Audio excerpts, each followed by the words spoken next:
Bonjour, je suis Sidros, votre journaliste d'investigation. Mon invitée était une grande prêtresse de Satan. La plupart des gens pensent que ce ne sont que des dessins animés, le fruit de l'imagination de quelqu'un. Que le diable est quelqu'un avec un costume rouge, une queue et des cornes. Et Flip Wilson disait, c'est le diable qui m'a fait faire ça. Mais c'est réel. Lisa Gwen, comment êtes-vous entrée dans le satanisme? Ma motivation était que j'étais élevée dans un environnement familial très violent. J'ai été victime d'abus à un très jeune âge. Et ces abus vous poussent souvent à chercher le pouvoir, le contrôle, les moyens de ne plus être une victime. Vous savez, je me souviens qu'à un très jeune âge, je me disais, je ne serai plus jamais blessée comme ça. Et j'essayais de trouver des moyens de me rassurer. Et vous savez que l'ennemi en est très capable. Le culte satanique, l'occultisme, la sorcellerie, les PS, ont tous un certain pouvoir d'attraction.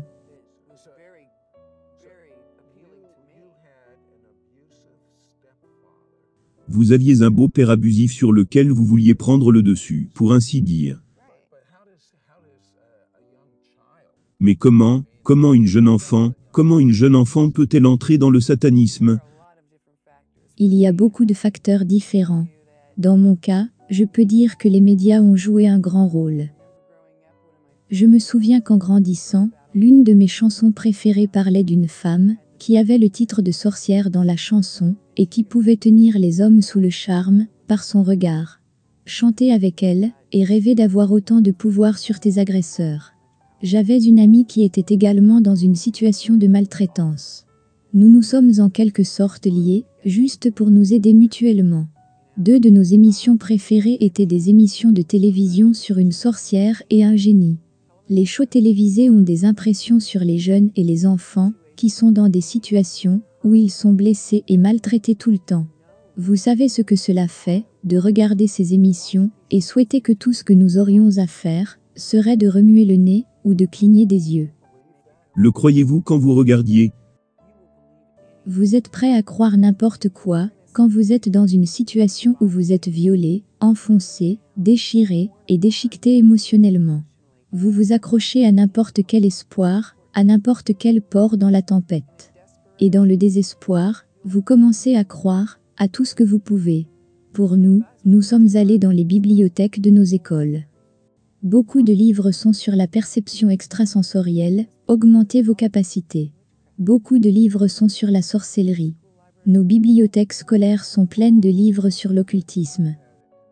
Mais vous aviez un oncle qui vous a aidé. Oui, j'avais un oncle, parent par le mariage, qui était pendant longtemps le seul adulte qui m'écoutait, qui semblait me respecter. Nous nous asseyions pour de longues conversations. Parce que lorsque j'ai commencé à étudier le surnaturel, l'occulte, la perception extrasensorielle et toutes ces choses, il m'encourageait dans ses études. Et je n'avais aucune idée qu'il était en fait un prêtre satanique. Et donc il me préparait à être incorporé dans ce style de vie. En d'autres termes, vous ne saviez pas qu'il était un prêtre satanique? Cela vous aurait-il dérangé, si vous l'aviez su? Probablement pas. J'aurais probablement trouvé cela très attirant. Plus que probable. Avez-vous atteint un point où ce pouvoir a empêché votre beau-père d'abuser de vous? Oui. Je me souviens qu'il est venu vers moi une fois. Et je me tenais là, et je le visualisais. Au moment où cela s'est passé, j'avais déjà de ces petits amis imaginaires. Des gens à qui je pouvais parler. Les enfants ont de ces amis imaginaires. Mais mes amis imaginaires, je le croyais, étaient tellement puissants. En fait, ce que c'était des esprits avec lesquels je m'étais mise en accord, en contrat, qui ont mis une aura et un pouvoir autour de moi. Et quand il est venu vers moi, j'étais comme, pas question. Et il a littéralement reculé en faisant comme ceci. Quel âge aviez-vous à cette époque? J'avais 13 ans. J'étais déjà une sataniste à l'époque. J'ai été initiée à l'âge de 12 ans. Maintenant, la plupart de ce que je sais à ce sujet, c'est ce qu'on voit à la télé. Mais ce n'est même pas la pointe de l'iceberg. À quel point le satanisme est-il mauvais? C'est très répandu. Vous devez comprendre que le satanisme ne se limite pas à l'adoration active de Satan. Le satanisme est toute religion ou pratique qui encourage l'homme à croire en lui-même et sa séparation et son indépendance vis-à-vis d'une puissance supérieure, de Dieu, comme nous le comprenons. Mais j'ai lu qu'il sacrifie des enfants. Est-ce que c'est vrai? Oui, c'est vrai. Si vous laissez libre cours à votre imagination, une grande partie de ce que vous croyez en image, sur le satanisme, est réel. Le problème vient des médias. Les médias ont désensibilisé les gens pendant des années et des années. Pensez-vous que c'est intentionnel? Je pense que ça l'est, en partie, oui. Je crois que nous avons des forces spirituelles qui travaillent quotidiennement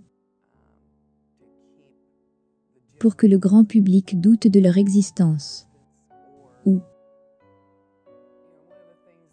vous savez, l'une des choses que vous faites dans une guerre est d'essayer de faire croire à votre ennemi que vous n'existez pas. De cette façon, vous pouvez l'écraser. Et il ne prendra jamais les armes contre vous. Et donc, les chrétiens ont longtemps été joués dans les médias. Vous voyez toujours des chrétiens dans les films, se dressant contre des dragons, et ceux qui sont spirituels utilisent leur pouvoir pour le bien, et ils finissent toujours par être mâchés et écrasés. Pendant ce temps, vous avez la sorcière, qui va faire de bonnes choses avec de la magie, et ils s'en sortent. Où vous verrez tous gore, affichés jusqu'à l'occulte. Et c'est dépeint d'une manière si extravagante, que les gens croient que c'est tout ce que c'est. C'est juste de l'extravagance. Plutôt que de réaliser que tout cela est basé sur la réalité. Pourquoi sacrifie-t-il des enfants dans le satanisme? Le satanisme est principalement basé sur l'ancienne loi. Ce que vous appelleriez la loi de l'Ancien Testament, œil pour œil, dent pour dent. Cela remonte au péché originel de l'homme, où un animal a dû mourir, pour que Dieu fasse des peaux, pour habiller l'homme, parce qu'il est tombé. Parce que le péché a toujours conduit à l'effusion de sang, et donc l'effusion de sang a toujours été un moyen de payer pour le péché. Mais aussi parce qu'il y a la vie dans le sang. Et chaque religion païenne dans le monde exige une sorte de sacrifice.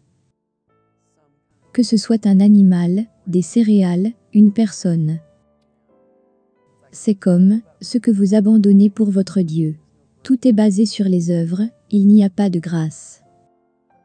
Ok Lisa, comment t'es-tu sentie quand tu as vu une vie être prise? La première fois, cela m'a terrifiée. Je l'ai refoulée pendant des années et des années. Je ne m'en suis pas remise, pendant longtemps, et finalement, vous vous endurcissez. Vous réalisez que ce que vous faites, c'est à cause du besoin d'atteindre un certain pouvoir ou un certain but. Et si une personne doit souffrir à cause de cela, c'est le prix à payer.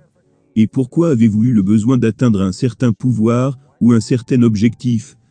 À cette époque, toute mon identité provenait de ce que les gens me disaient que j'étais. Et qui les gens me disaient que j'étais. Mes capacités. Une fois que vous êtes impliqué dans le royaume des ténèbres, c'est comme une mentalité de chien qui mange du chien. Une mentalité de flingueur. Et c'est ainsi que vous progressez, de pouvoir en pouvoir. Et il y a toujours quelqu'un qui essaie de vous assommer. Mais toute ton identité est consommée par ce que tu peux accomplir, et combien de pouvoir tu peux avoir pour toi-même, pour le contrôle. Que pensiez-vous qu'il arriverait quand vous mourriez? Je croyais que j'allais rejoindre mon maître dans le royaume des ténèbres, et qu'on me donnerait une position de dirigeant là-bas. Mais vous avez certainement entendu parler de Jésus. Pour moi, Jésus était un homme assez stupide pour se retrouver cloué sur une croix. C'était un homme bon. Ok. Il avait un message de Dieu. Ok, le temps est venu où il voulait que vous ayez un enfant, pour pouvoir le sacrifier, ou l'utiliser d'une manière ou d'une autre. Pourquoi avez-vous trouvé cela déplaisant? C'est différent quand c'est le tien. C'est la chose ultime. Mais au moment où ils ont demandé ça, j'avais eu 2 expériences majeures dans ma vie, qui m'avaient lancé dans une aventure de remise en question, de tout ce qu'on m'avait enseigné pendant 20 ans. Toutes les lois et principes spirituels, qu'on m'avait enseignés, qui me donnaient les droits légaux d'utiliser, de manipuler et de contrôler les pouvoirs des ténèbres, je commençais à me poser des questions. Parce que j'avais eu 2 visitations, qui n'étaient pas censées pouvoir se produire. Comme quoi? La première était que j'ai été déplacée dans un autre état. C'est souvent le cas. Ils positionnent les gens dans différents états, parce qu'ils les voient comme des territoires qu'ils veulent garder le contrôle dans certaines zones. Donc j'ai été déplacée dans cet état, et l'une de mes missions était de démolir, ou de détruire le ministère de ce pasteur, qui avait commencé à enseigner, et à mener le combat spirituel. Pourquoi vous préoccupez-vous? Si Jésus n'existe pas, quelle différence cela fait-il, si vous détruisez un ministère ou pas? Quel est le problème? Parce que ce pasteur croyait en tout ce que Jésus a fait. Et il s'appuyait sur des lois spirituelles, qui étaient supérieures aux nôtres. Vous savez, une personne peut mourir pauvre, si elle n'a jamais su qu'elle avait $1 million à la banque. La plupart des chrétiens croient qu'ils ont $1 million à la banque, mais ils ne vont jamais le retirer. Ok, donc cet homme causait des problèmes à votre royaume. Quel était l'objectif? Que vouliez-vous faire à cet homme, à ce pasteur? Nous voulions le faire abandonner le ministère, si nous pouvions le faire. Si nous ne pouvions pas le faire, le détruire, ou le tuer. Est-ce que vous, ou vos amis avaient déjà fait cela, avec d'autres ministères, ou avec d'autres pasteurs? Oui. Je vais vous dire qu'il fut un certain moment, où j'ai été envoyé dans cette ville. Nous avions 5 autres personnes positionnées, dont une, dans une grande ville, où un ministère important est tombé, à cause de cela. Comment faites-vous, pour causer la chute d'un pasteur? Vous cherchez les faiblesses, les travers que vous pouvez manipuler. Tout péché, toute zone de faille, dans l'Église. Vous trouvez sa plus grande source de conseils dans son ministère. S'il a un partenaire. Pour une église, par exemple, vous regardez le pasteur, et le pasteur associé, le chef de musique. Vous trouvez sa plus forte source dans le ministère, et vous la divisez. Divisez pour régner. Ok, que s'est-il passé, quand vous êtes allé dans cette église, particulière? J'y suis allé, mais j'avais envoyé d'autres en premier. Ce qu'on appelle des infiltrés. Et ils ne revenaient pas. Certains d'entre eux n'allaient tout simplement nulle part, et étaient juste trop gênés pour revenir et admettre l'échec. Parce que ça, c'est sans pardon. On n'admet pas l'échec ou la faiblesse. Donc, au niveau où vous êtes, tu vas y aller et prendre ça en main, n'est-ce pas? Oui, parce que j'avais des gens au-dessus de moi qui me demandaient pourquoi je n'y arrivais pas. Ok, donc je vais y aller pour m'en occuper moi-même. Quand nous reviendrons, nous allons découvrir comment elle s'est occupée de ce pasteur. Ne changez surtout pas de chaîne.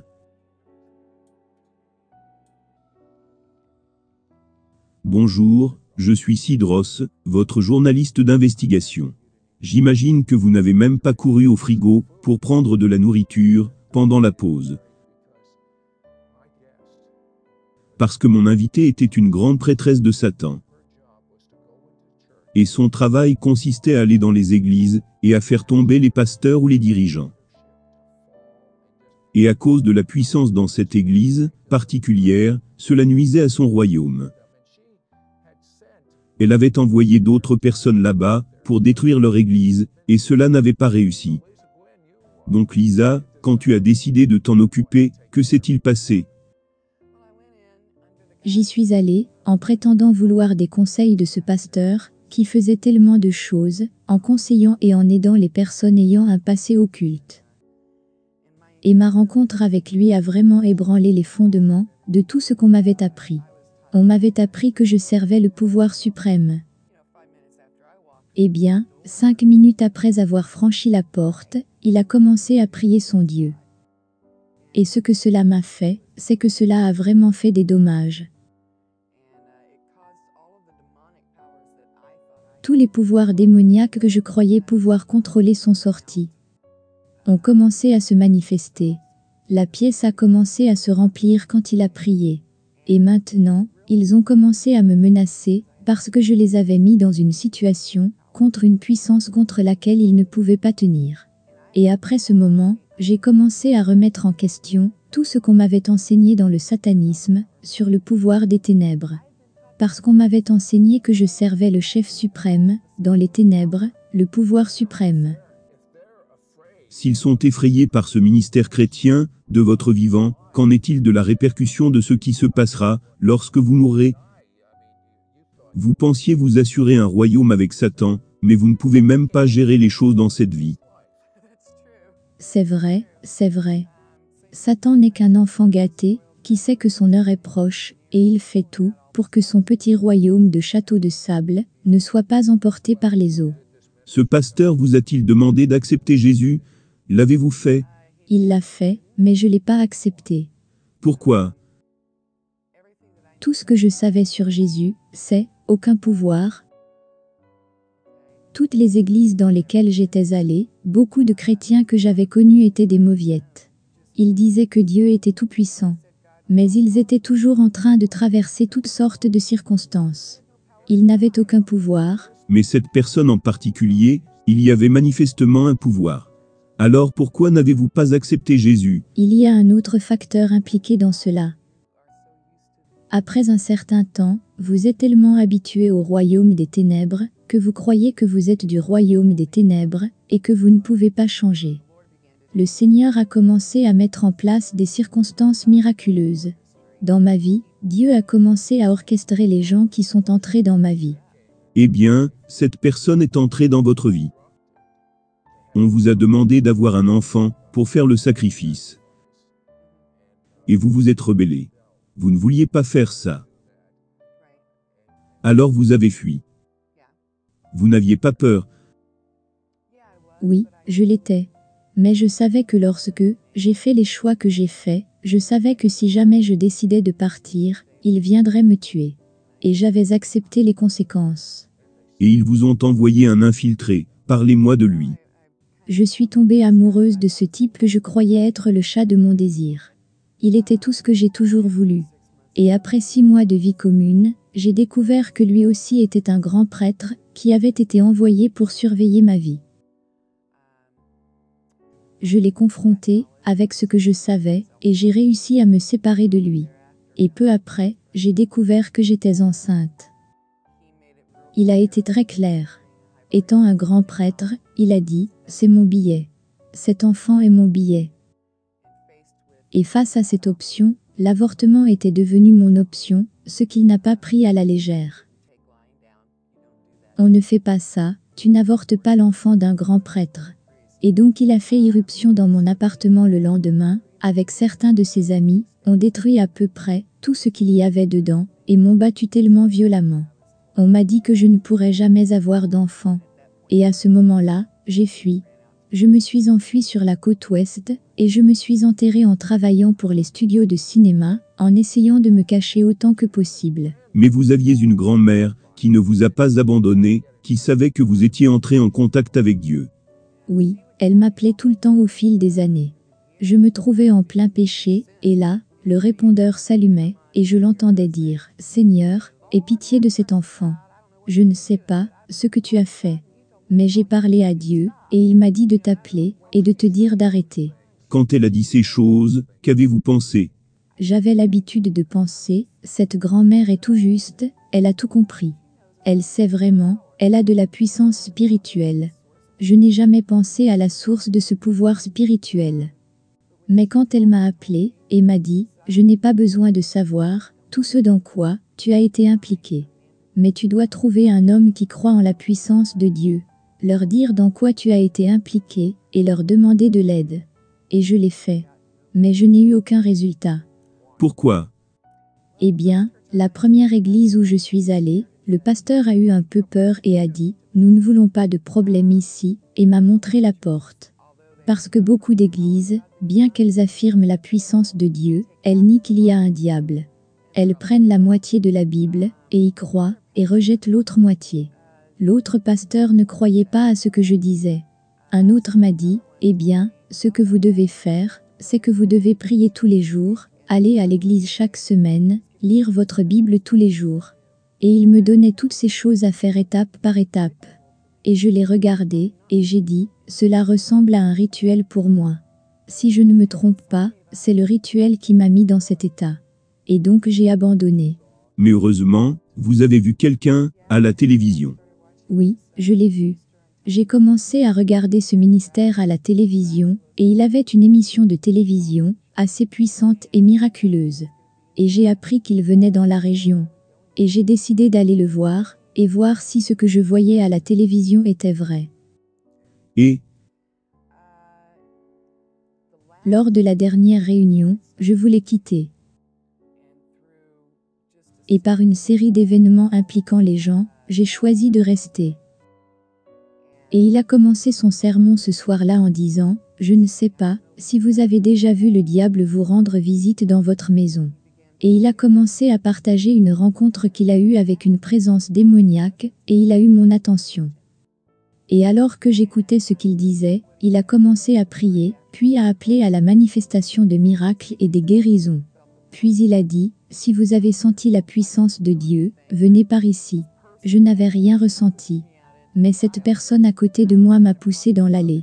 Et j'étais en quelque sorte prise dans le flot, parce qu'il y avait manifestement des centaines d'autres personnes qui avaient ressenti quelque chose, alors j'ai fini par aller vers l'autel. Il a prié pour moi, et rien ne s'est passé. Absolument rien ne s'est passé. Et j'ai quitté la scène. Et là cet adolescent, encore lui, qui m'avait poussé dans l'allée, est sorti et m'a dit « Retourne dans la file, tu es venu ici pour quelque chose, ne pars pas sans cela. » Et je lui ai dit « Non, je sais où est ce point. J'ai franchi ce point de non-retour, et je peux vivre avec ça. » Mais sur le chemin de sortie, voici encore cet adolescent avec son pasteur, le poussant vers moi en disant « Aidez-moi à prier pour cette femme. » Et ce pasteur m'a confronté avec une question. Il a dit « Que veux-tu ? Si Dieu Jésus se tenait ici, et te demandait ce que tu veux, que lui dirais-tu » Et j'ai commencé avec ma liste. Je voulais savoir ce qu'était la paix de l'esprit, ce que c'était que de dire « c'est beau », ce que c'était que de dormir plus de 2 ou 3 heures par nuit, sans que des choses bougent dans ma chambre, ou qu'il y ait des voix. Je voulais savoir ce qu'était la paix. Et alors que je lui donnais ma liste, j'ai remarqué que mon visage devenait humide. Et je pense que le choc a vraiment eu lieu. Parce que ce prédicateur a dit, d'après tout ce que j'ai pu bredouiller, c'est que je pensais que je ne fonctionnais plus. Et j'ai réalisé que je pleurais. J'avais dit, des années auparavant, la dernière fois que j'avais pleuré, j'avais dit que je ne verserais plus jamais aucune larme, j'avais 8 ans. Parce que j'avais été faussement accusée de quelque chose, et ça m'avait tellement blessée. Et la personne qui m'accusait, disait, vous voyez, elle est coupable, parce qu'elle pleure. Et j'ai vu les larmes, comme quelque chose de tellement horrible. Mais à travers ces larmes, il m'a demandé, si Dieu pouvait te donner ces choses, lui donnerais-tu une chance ? Et j'ai dit, certainement. J'ai passé un contrat avec le diable une fois, je peux certainement faire la même chose pour Dieu, et lui donner une chance. Et il m'a conduit dans une prière, reconnaissant que j'étais une pécheresse, et demandé au Seigneur de me pardonner. Et c'est ainsi qu'a commencé le changement dans ma vie. Que s'est-il passé cette nuit-là, quand vous êtes rentré? J'ai commencé à conduire de San José au centre de Los Angeles. Et plus je conduisais, et plus je me sentais comme ivre. J'avais des nausées. Je n'avais pas bu d'alcool, mais je me sentais ivre.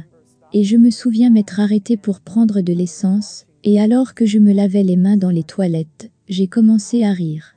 Juste à rire. J'étais tellement ivre, et je riais tellement fort. J'ai même jeté mon portefeuille au caissier. Mais vous n'avez pas bu d'alcool? Non. Tout ce que je peux dire, c'est que Dieu faisait de la chirurgie spirituelle en moi, et le rire était un anesthésiant. Il utilisait le rire. Vous savez que la Bible dit que le rire agit comme un médicament. Il utilisait ce rire pour accomplir beaucoup de guérisons en moi. Parce que j'étais entré dans le satanisme à cause de mes blessures. Et vous ne pouvez pas simplement arrêter quelque chose si vous ne vous débarrassez pas de la cause. Vous pouvez traiter le symptôme, mais si tu n'atteins pas la blessure, tu vas juste substituer un autre symptôme. Alors le Seigneur a utilisé ça, et il a commencé à m'opérer. Et pendant quelques jours, j'étais juste ivre.